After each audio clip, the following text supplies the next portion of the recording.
Minsan, naisip ko na sumuko na lang. Pero para saan? Bakit ba ako susuko kung kaya pa naman lumaban? Mas pinipili ko na lang na ituloy kung anong nakatadhana para sa akin. Tuloy pa rin ang buhay.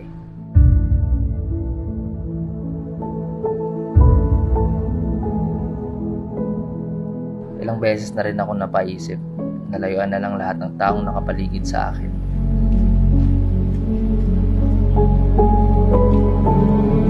Pero hindi ko pala kaya. Paulit-ulit na lang na ganito ang mga tumatakbo sa isipan ko na hindi ko na alam kung saan patungo.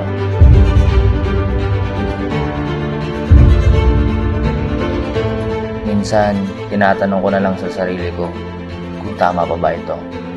Teka, nasisiraan na ba ako o sadyang natutuliro lang talaga ang utak ko na harapin ang mga problemang dumadating sa buhay ko?